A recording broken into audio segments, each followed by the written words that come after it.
안녕하세요. 저는 30대 중반의 여자입니다. 제가 가게를 하나 하는데 가게 오픈하기 전에 재료 준비를 하면서 항상 이 사연 라디오를 틀어두곤 합니다.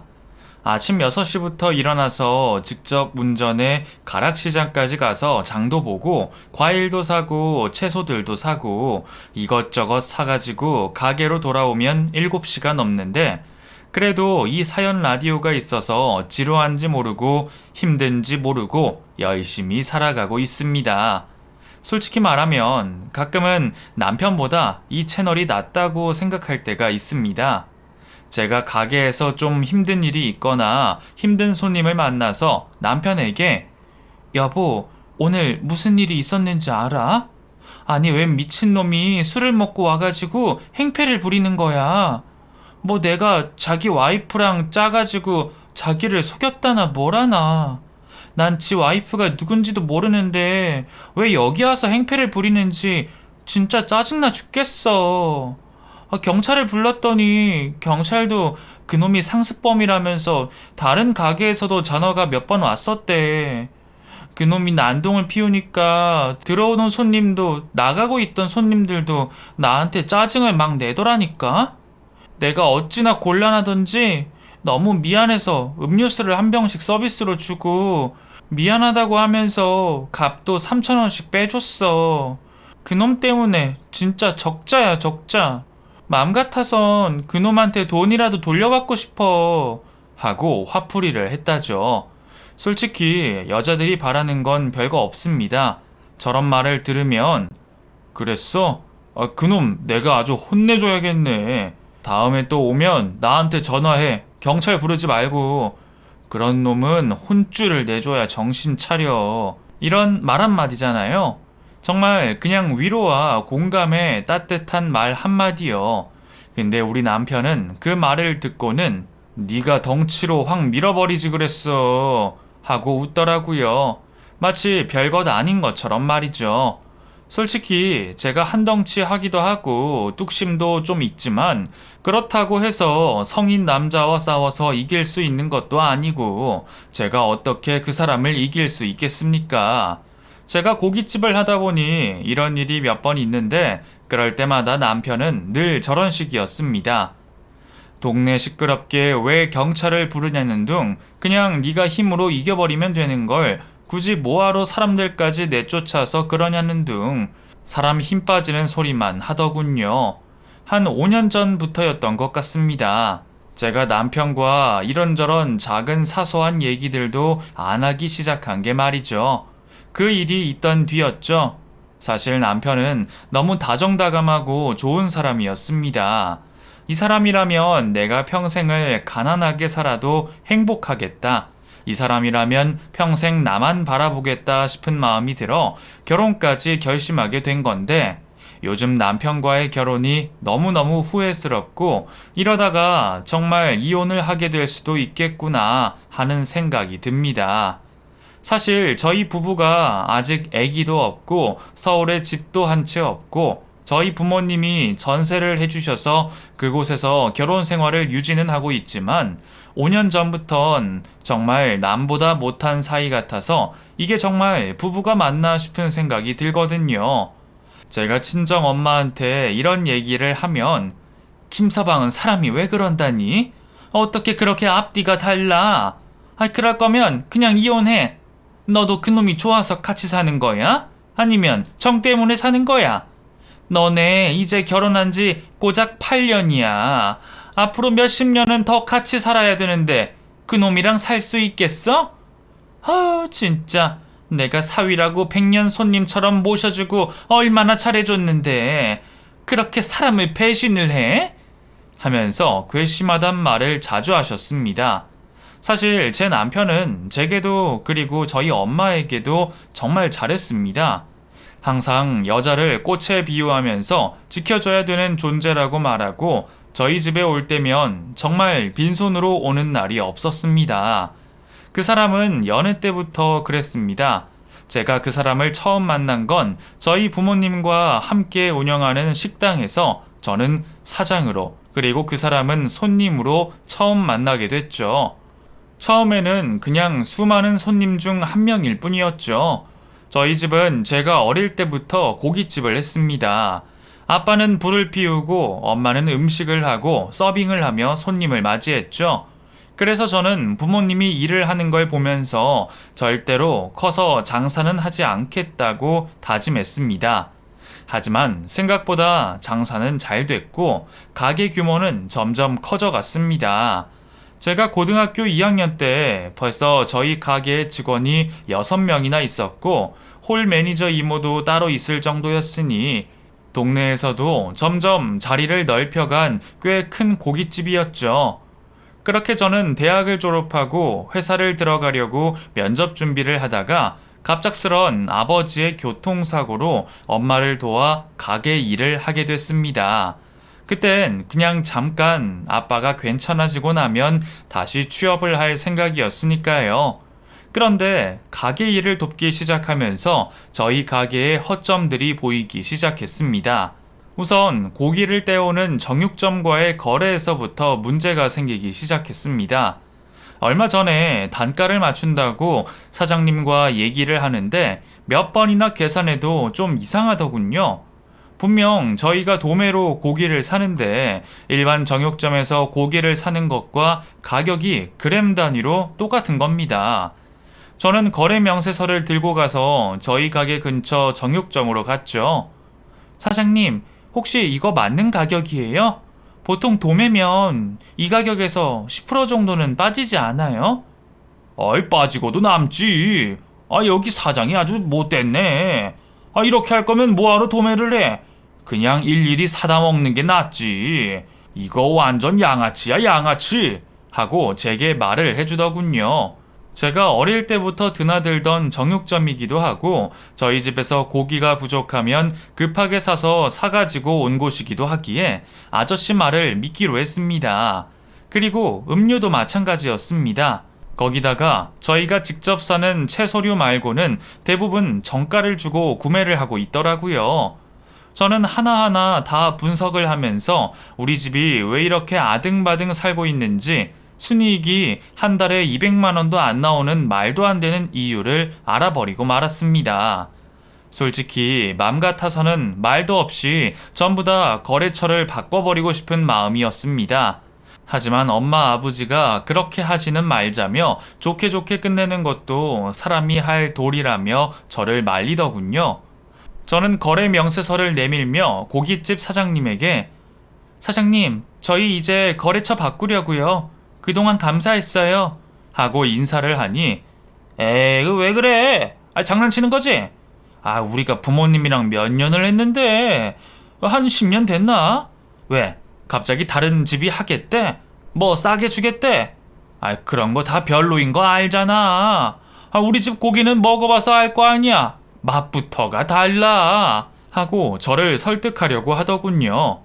알죠. 고기 좋은 거. 근데 같은 값이면 더 좋은 고기 살 수 있을 것 같고 어쩌면 더 저렴한 값에도 살 수 있을 것 같아서요. 근데 사장님, 그동안 좀 너무한다고 생각하지 않으셨어요? 저희 엄마 아버지가 아무리 이런 거 모르고 순하고 착한 사람이라지만 10년 가까이 거래해온 가게인데 가격을 이렇게 정가로 다 받으시면 저희가 너무 서운하죠. 저희 부모님이 얘기하지 말라고 했는데 사장님이 그렇게 말씀하시면 제가 말할 수밖에 없잖아요. 그쵸? 저 이렇게 사장님이랑 얼굴 붉히면서 끝내기 싫어요. 저희 엄마 아빠가 그러시더라고요. 비싸게 받으셨지만 그래도 그동안 좋은 고기 주신 거 감사하다고요. 다른 집이었으면 어땠을까요? 그 돈 뱉어내라고 해도 솔직히 할 말 없죠? 아니면 몇 달은, 아니 몇 년은 고기를 공짜로 대주셔야 할지도 몰라요. 근데 저희는 그렇게 안 하고 그냥 웃으면서 끝낼게요. 그게 저희 서로에게 좋은 거 아니겠어요? 하고 따박따박 따졌더니 아이고 참 무슨 말을 그렇게 가볼게요. 그동안 고마웠어요. 장사 잘하고 하면서 트럭을 타고 가시더라고요. 그 뒷모습을 보는데 갑자기 밀려오는 걱정. 그럼 거래처를 또 어떻게 찾지? 라는 생각이었습니다. 우선 남아있는 고기들은 일주일도 못 갈 텐데 우선 당장 장사부터 시작해야 하고 아빠가 입원을 해 있으니 숯불을 피우는 건 엄마 몫에 초벌까지 해서 나가는데 저랑 엄마 그리고 직원들로는 턱없이 부족하더라고요. 참 이상했습니다. 아빠만 빠졌는데도 이렇게 빈자리가 클 거라고는 생각도 못 했거든요. 그렇게 저희는 알바를 또 구하기 시작했고 몇 번의 알바생 교체 후에 점점 자리를 잡아가기 시작했습니다. 그렇게 2달이 지나고 아빠가 재활치료를 받으면서 다시 가게 일을 시작하셨고 정육점 거래처도 괜찮은 곳으로 찾아서 계약을 하고 충분히 모든 준비가 됐다고 생각했습니다. 하지만 이상하게도 제가 가게에서 일을 시작하면서부터 손님이 급격하게 늘기 시작했고 직원과 알바는 늘었지만 엄마 아빠 둘이 할 때보다 순수익이 2배 가까이 차이가 나니까 엄마가 제게 조심스럽게 제안을 하더라고요. 너 그냥 우리랑 같이 일하면 안 될까? 너 있으니까 가게도 활기차고 손님도 많은 것 같아. 손님들이 너 없으면 언제 오냐고 찾더라고. 네가 구워주는 고기가 맛있다고 다른 집 20년 지기 단골이었는데 우리 집으로 옮긴 사람도 있다.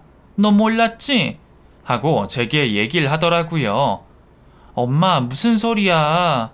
나 지금 취업해도 이미 늦었어. 나 벌써 27이야.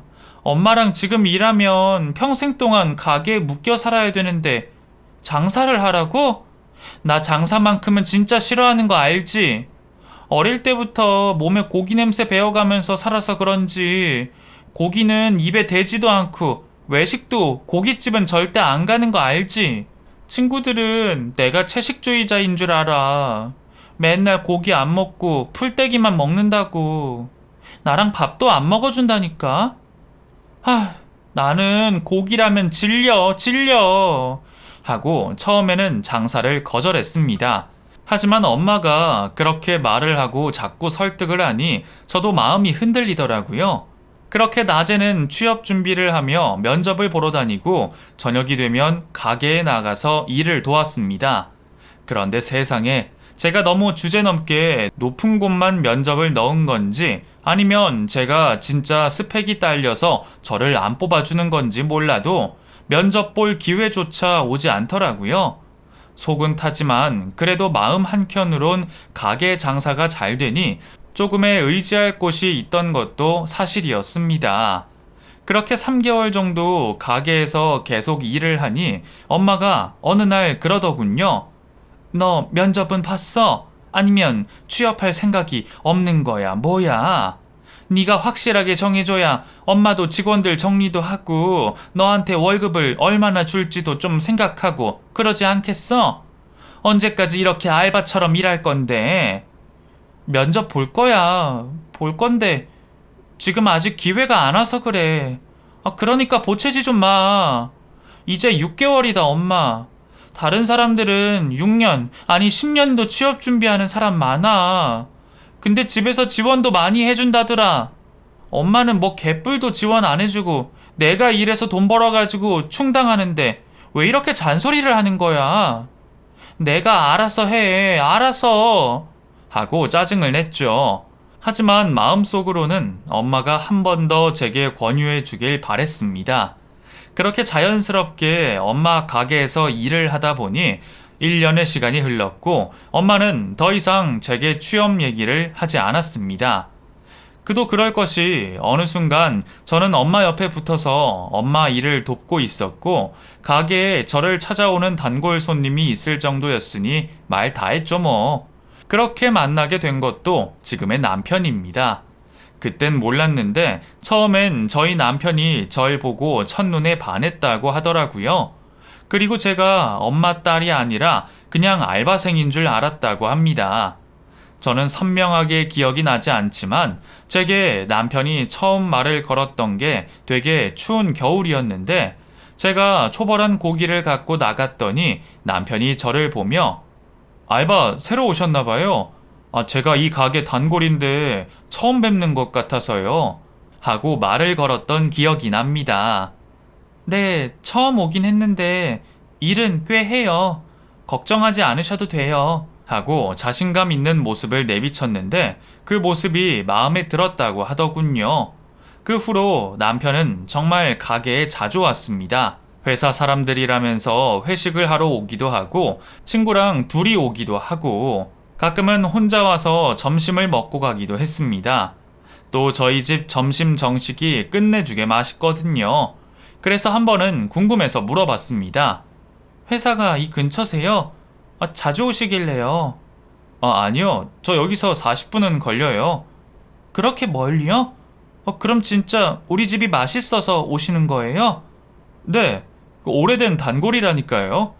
그리고 뭐 고기가 맛있기도 하지만 직원분들도 친절하고 그냥 잊을만한 집을 본 적이 없어요. 하고 칭찬을 해주더라고요. 정말 너무 뿌듯했습니다. 내 진심을 알아주는 손님이라는 생각이 들기도 하고 솔직히 말해서 외모도 잘생기고 키도 크니까 저도 호감이 생기더라고요. 그렇게 그 사람이 혼자 점심을 먹으러 오면 저희 엄마는 손님, 이리 와서 우리랑 밥 같이 먹어. 우리 반찬 별거 없는데 그래도 혼자 먹으면 씁쓸하잖아. 하고 손님을 부르곤 했습니다.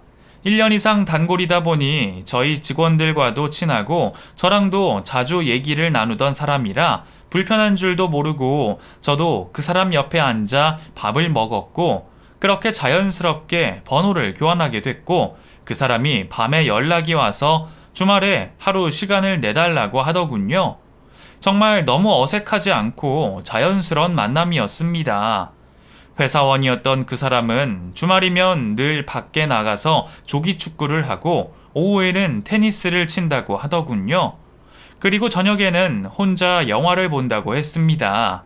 전 주말 저녁이 제일 피크라서 오래 데이트하진 못하고 간단히 점심을 먹고 몇 번 헤어졌습니다. 직장인인 그 사람과 장사를 하는 저는 시간을 맞추기가 너무 힘들었습니다. 평일 저녁에도 손님이 많아서 저는 자리를 비울 수 없었고 주말은 뭐 말할 것도 없었고요. 그럼에도 불구하고 참 고마웠던 게 그 사람이 평일 저녁이면 저희 가게에 와서 일도 도와주고 손님도 데려와줘서 매출에 많은 힘을 줬습니다. 한 번은 10대 명 정도 사람을 데려와서 사장님, 제가 손님 몰고 왔습니다. 단체 손님이에요. 하면서 가게로 들어오는데 들어오는 사람들 표정이 좋지가 않더라고요. 그러면서 결국 한 여자가 궁시렁대기 시작했습니다. 아니 무슨 회식하러 40분이나 걸리는 고깃집을 와? 우리 팀 막내가 이렇게 센스가 없어서야. 하면서 한 소리를 하더군요. 그 소리를 들은 그 남자는 선배님 드셔보세요. 드셔보시면 그런 생각 확 사라질걸요. 여기 진짜 제가 찍어둔 맛집인데 여기 데려와서 실패한 적 한 번도 없습니다. 드셔보시면 그런 말씀 못합니다. 사장님 여기 10개 깔아주세요. 하고 넉살 좋게 말하더라고요. 그 모습을 보면서 고맙기도 하고 엄마는 입이 귀에 걸려서는 저 청년 너무 괜찮아 사람이. 얘 너랑 잘 맞으면 한번 만나봐. 네가 마음에 없는 것 같진 않은데. 하고 제게 말을 하더라고요. 됐어. 내가 알아서 해. 엄마는 그런 거 신경 쓰지 마. 하고 말을 잘랐지만 사실 저는 알고 있었습니다. 그 사람이 저를 보러 사람들까지 데리고 와서 저희 가게를 찾아온다는 사실을요. 그날 밤 그 사람과 전화 통화를 하면서 제가 먼저 말을 꺼냈습니다.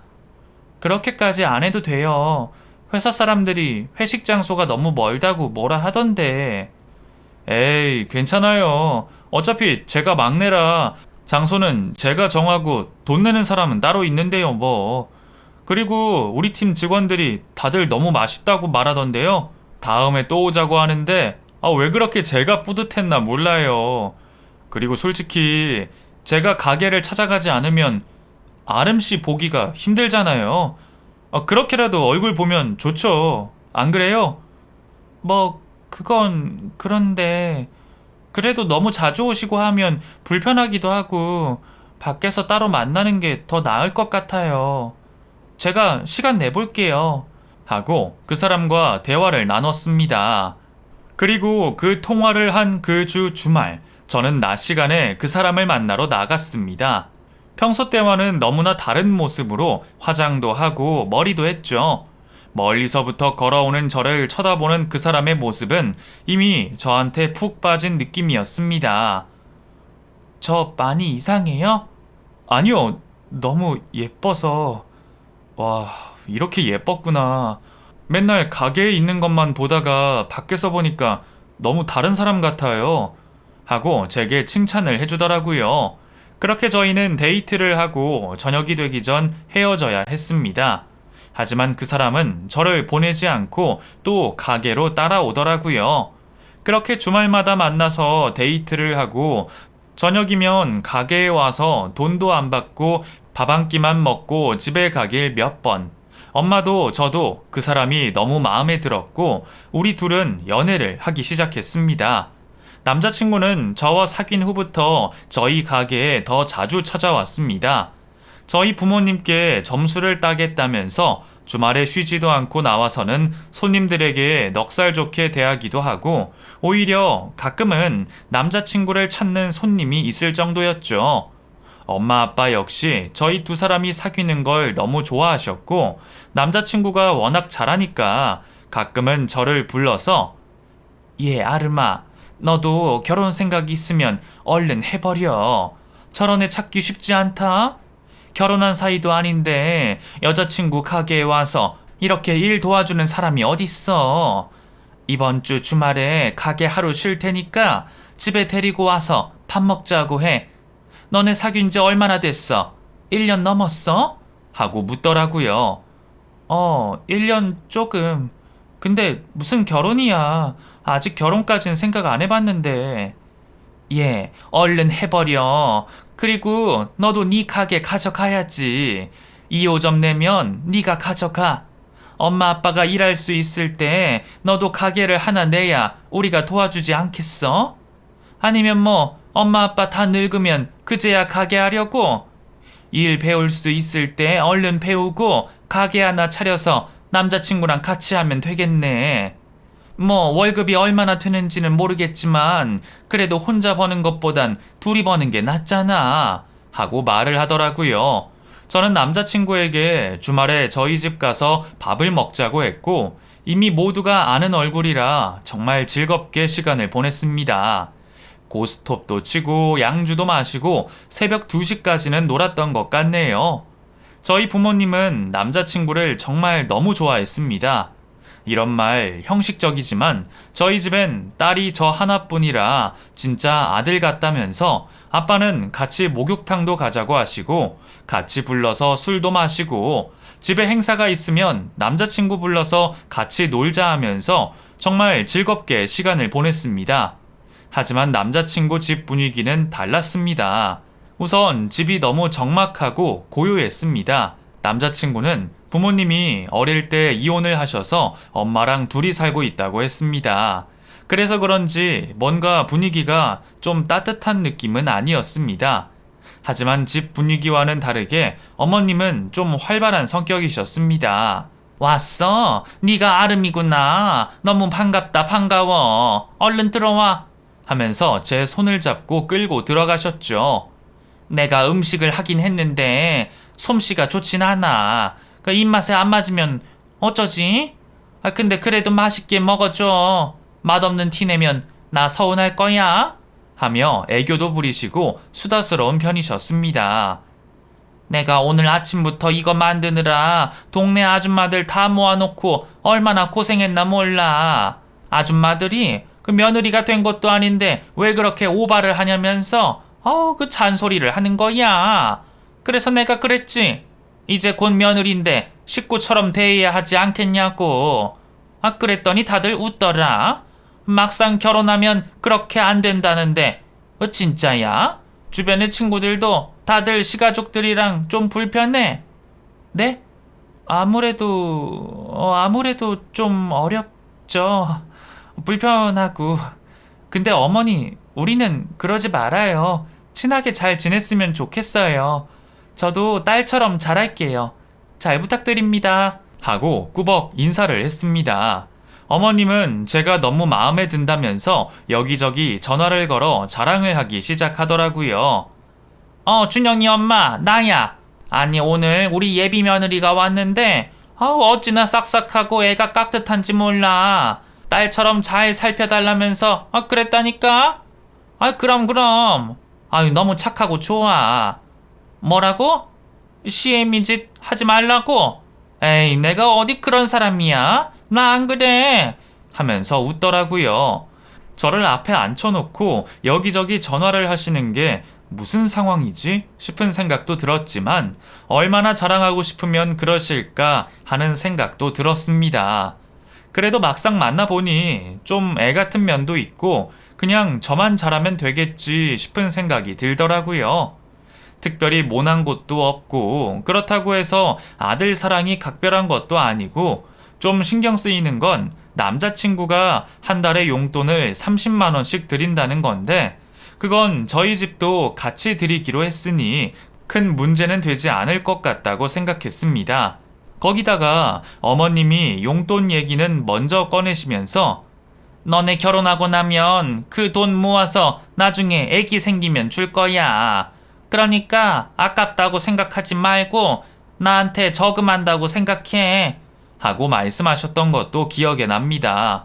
그래도 큰 문제는 없어서 어머님과 가끔 만나며 시간을 보냈고 제가 어머님을 만날수록 남자친구도 저희 부모님께 자주 연락을 드리며 결혼 준비를 차곡차곡 해나갔습니다.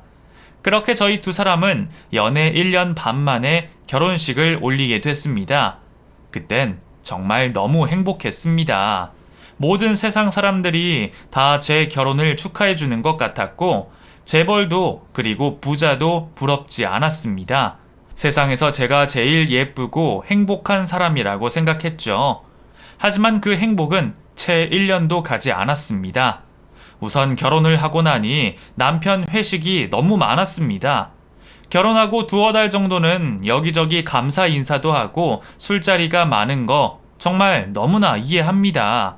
저와는 다르게 남편은 회사 생활을 하고 거기다 좀 큰 회사라 직원도 많아서 충분히 이해할 수 있는 부분이었으니까요.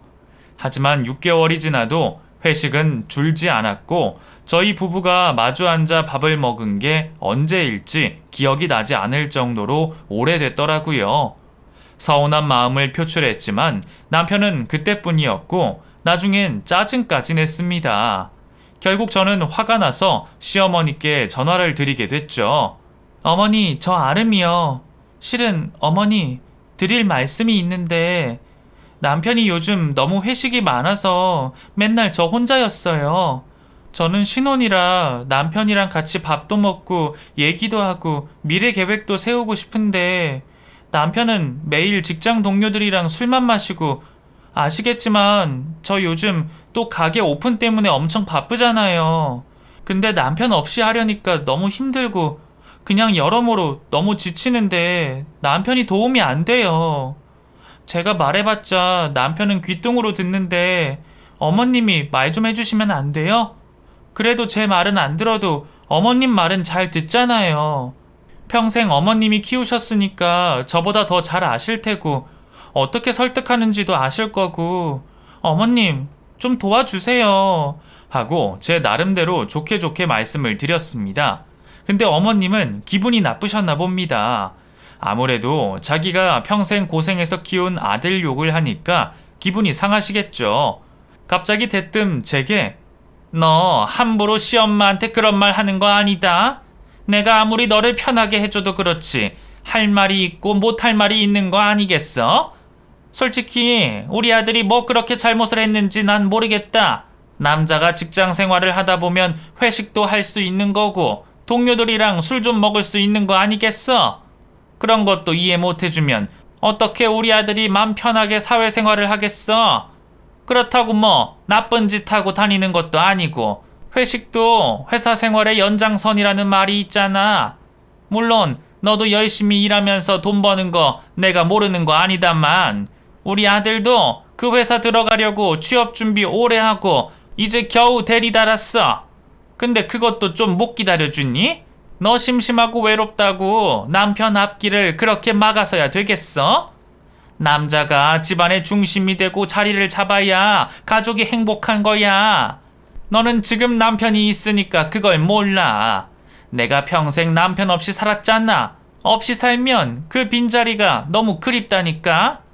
그러니까 잔소리 말고 그냥 사회생활이구나 그렇게 생각하고 가만히 있어. 아무 말 하지 말고 하면서 제게 한 소리 하시더라고요. 솔직히 너무 억울했습니다. 저도 열심히 일해서 돈 벌고 툭 까놓고 말해서 남편 월급 그거 얼마 되지도 않는데 중소기업 들어가는 게 뭐 그렇게 힘들다고 제가 취업 준비를 안 해본 것도 아니고 저희 지역에 있는 회사라 남편 직장을 모르는 것도 아닌데 너무 어머님이 아들만 감싸시니 서럽기도 하더라고요. 하지만 팔은 안으로 굽는다고 뭐 제가 어쩌겠습니까? 그냥 지금처럼 입 다물고 가만히 있어야죠.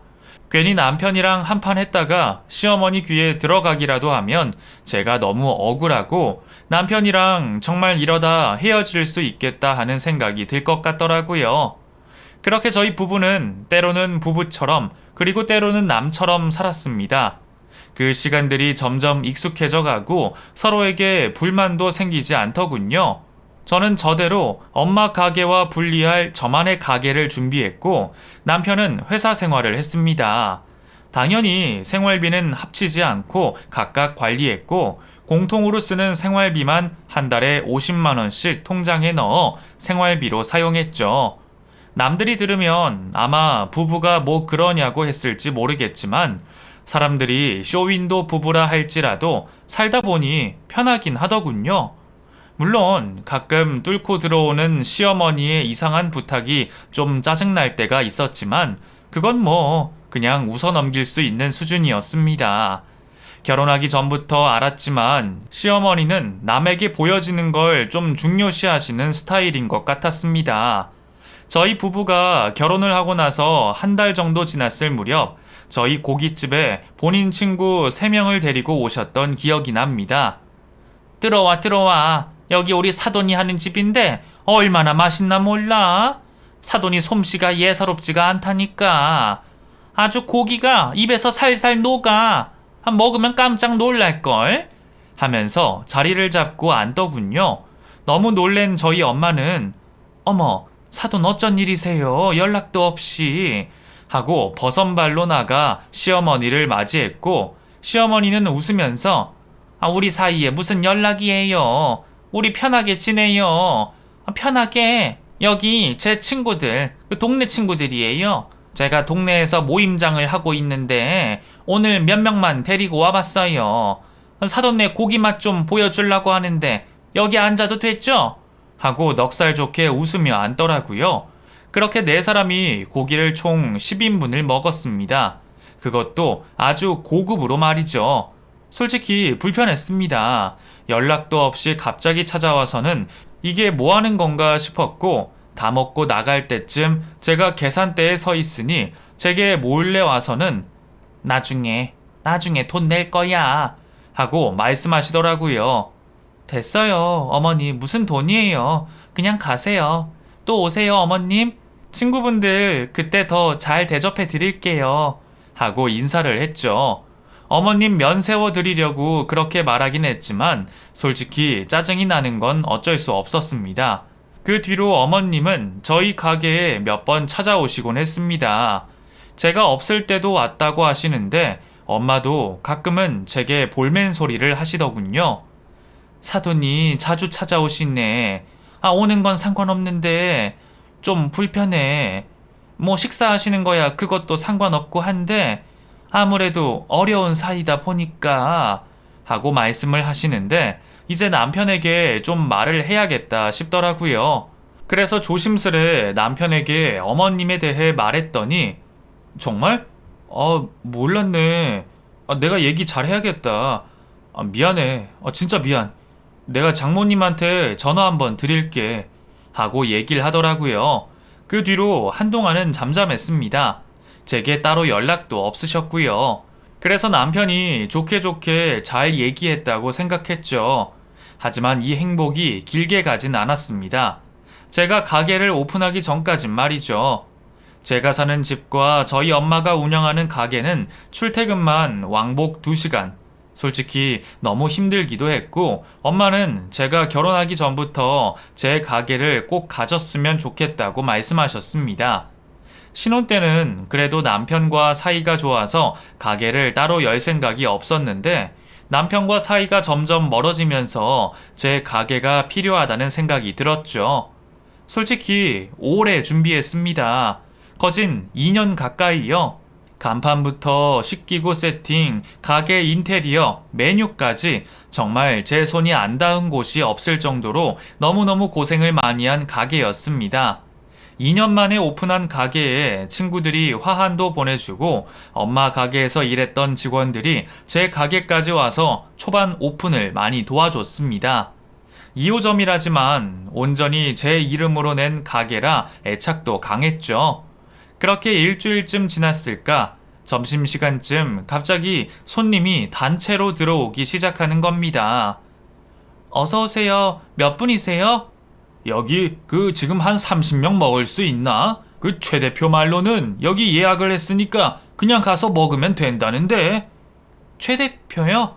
최 대표가 누구신지... 저희 오늘 단체 예약권은 없는데요. 하고 어리둥절해 하고 있는데 저 멀리서 없긴 왜 없어? 있지. 얘 새아가 나야 나 하면서 시어머니가 들어오시는 겁니다. 왔네 왔어. 최 대표 뭐야? 우린 예약 안 된 줄 알고 놀랬잖아. 이쪽이 그 며느리 하면서 저를 턱으로 가리키더라고요. 응, 우리 며느리야. 예쁘게 생겼지? 돈도 잘 벌고 얼마나 똑똑한지 몰라. 다들 앉아. 오늘은 내가 크게 한턱 쏠 테니까 맘껏 먹어. 아무도 지갑 열지 말고 먹고 싶은 거 다 먹으라고. 무슨 말인지 알지? 얘 새아가 내가 여기 카운터에 지갑 두고 간다. 그러니까 이따가 알아서 계산해. 알겠지? 하고 쿨한 모습을 보이는 겁니다. 사람들은 박수를 치기 시작했고 솔직히 전 너무 기가 막혔습니다. 하지만 밀고 들어오는 손님들을 내보낼 수도 없고 급하게 상차림을 준비해 가지고 나갔죠.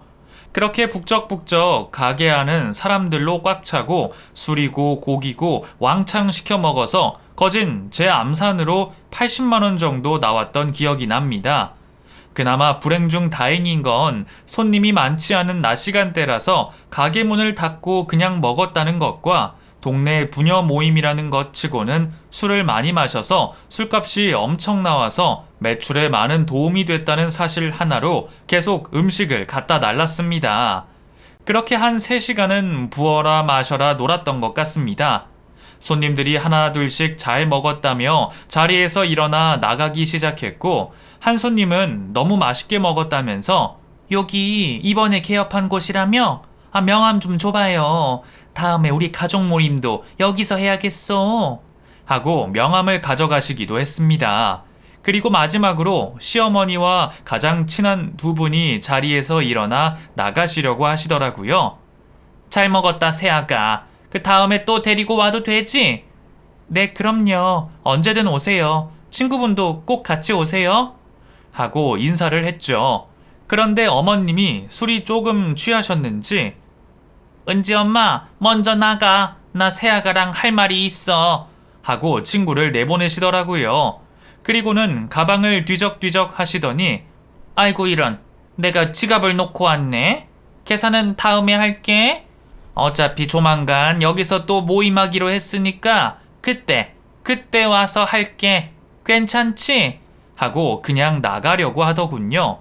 저는 이미 시어머니가 들어갈 때 두고 간 지갑이 제 앞에 놓여 있어서 계산을 해둔 상태였고 음료수 값을 전부 빼고 83만 원 정도 나와서 이미 계산을 해둔 상태였거든요. 어머니 여기 영수증이요. 어머니 카드 제가 갖고 있잖아요. 이걸로 계산하라고 하신 거 아니에요? 제가 했어요. 하고 영수증을 내밀었죠. 어머님은 깜짝 놀라시며 뭐? 네가 왜 내 카드를 가지고 있어? 너 이거 설마 훔쳐간 거야? 얘가 진짜 손버릇이. 너 미쳤어? 이게 지금 얼만데 이걸 다 계산해? 얘 봐. 너 미친 거 아니야? 너 지금 제정신이니? 그거 내가 그렇게 하랬다고 진짜 했어? 그게 한두 푼도 아닌데 얼마야? 얼마를 한 거야? 하고 영수증을 보더니 제 멱살을 잡더라고요. 야, 너 지금 날 우습게 보는 거야? 뭐? 80만 원? 야, 80만 원이 누구 집 개 이름이야? 이게 지금 미쳤나? 너 지금 이거 당장 취소 안 해? 하고 제게 화를 내는 겁니다. 또 거기서 당할 제가 아니죠. 저도 덩달아 시어머니 멱살을 잡고는 당장 제 멱살 놓고 말씀하시죠? 제가 어머니 들어 던지면 어머니 무릎 도가니 다 나갑니다. 사람 눈 돌아가는 거 보고 싶지 않으면 당장 멱살 잡은 거 놓으세요. 어머니가 놓을 때까지 저 절대 못 놔요. 하고 어금니 꽉 깨물고 말했더니 제 멱살을 스르르 놓고 갑자기 제 뺨을 때리더라고요. 못 배운 년, 넌 진짜 못 배운 년이야. 여기 CCTV 있지? 너 그거 딱 보관해놔. 내가 우리 아들 데리고 와서 영수증 바로 취소하고 너네 둘 이혼시킬 거야. 무슨 말인지 알아? 하고 나가버리더라고요. 정말 할 말이 없었습니다. 전 제가 뭘 잘못했는지도 모르겠더라고요. 애초부터 공짜로 저희 집에 와서 가게를 박살내려고 한 건지 아니면 제가 멋대로 계산을 해서 화가 난 건지 진짜 이유도 모르고 따귀를 맞고 나니 솔직히 억울하기도 하고 분하기도 하고 별 생각이 다 들었습니다. 그날 밤 집에 들어갔더니 남편은 제게 아무 말도 안 하더군요. 그 뒤로도 아무 말도 안 했습니다. 그렇게 몇 년이 흘렀는지 기억도 안 납니다. 분명 남편도 시어머니에게 얘기를 들었을 텐데 제게는 아무 말이 없고 시어머니 역시 전화 한 통 없습니다. 가게에 찾아오지도 않고요. 그냥 지금 남처럼 정말 남처럼 이렇게 살고 있습니다. 묵히고 묵혔던 앙금을 풀까 하는 생각도 안 해본 건 아닙니다. 물론 제가 먼저 전화해서 사과드리는 게 맞다는 생각도 했습니다. 하지만 또 전화로 사과드리는 건 예의가 아닌 것 같아서 시어머니 댁에 찾아갔었지만 저를 문전박대 하시더라고요.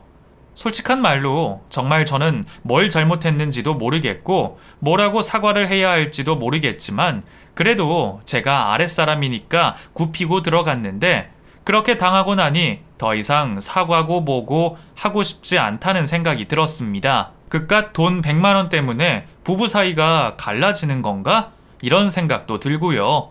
그 후로 이렇게 시간이 흘러가게 두었더니 남편과 사이도 멀어지고 지금은 정말 남처럼 살고 있네요. 이렇게 살다 보면 저희 부부에게도 곧 이혼이라는 문이 열리겠죠? 그때는 겸허하게 받아들여야겠습니다. 솔직히 저도 잘한 거 없고 남편이 이혼하자고 해도 할 말은 없을 것 같거든요.